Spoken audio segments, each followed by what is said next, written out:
Paul had just arrived in Jerusalem after a long trip.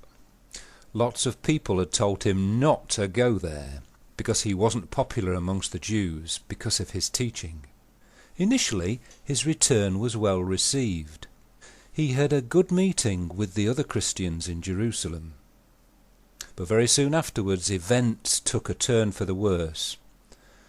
After he'd been there about 7 days, some Jews who recognized Paul stirred up a crowd and made some false accusations about him.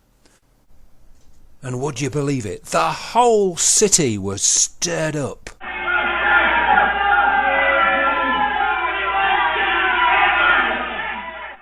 They seized Paul and dragged him out of the temple and started to beat him.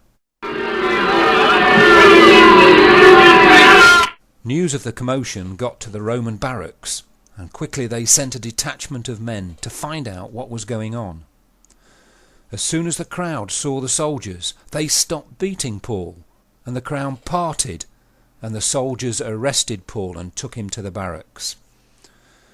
As they got to the entrance to the barracks, though, Paul asked if he could address the crowd, and amazingly, the Roman commander agreed, and Paul stood at the steps to the barracks and motioned to the crowd. He spoke to them in their native language, and they became hushed. He told them how he too was a Jew, and how he had been trained to be a leader under strict instruction from the well-known scribe Gamaliel. He explained how he himself had persecuted Christians for a while. But then something had happened that had changed him, and Paul explained further. I was on my way to Damascus one day, under the instruction of the Jewish leaders to collect some Christians for punishment.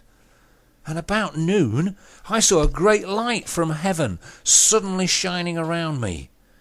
It was so bright it was blinding.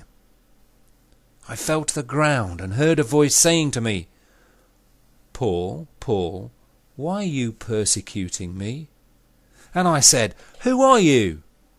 And a voice answered, I am Jesus of Nazareth, whom you are persecuting. Rise and go to Damascus and follow the instructions you are given. Since I was blind, I had to be led there.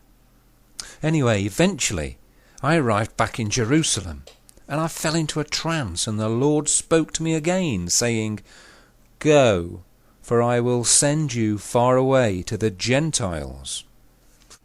Up until this point, the crowd had listened attentively. But the significance of what Paul had said about the Gentiles was just too much for them, and there was absolute uproar again.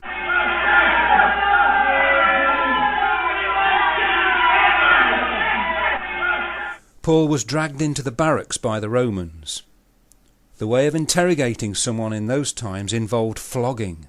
As Paul was being stretched out to be flogged, he said to the centurion, Hey, remember that I'm a Roman citizen. It was illegal for a Roman citizen to be flogged, and so they bound him and threw him into a cell.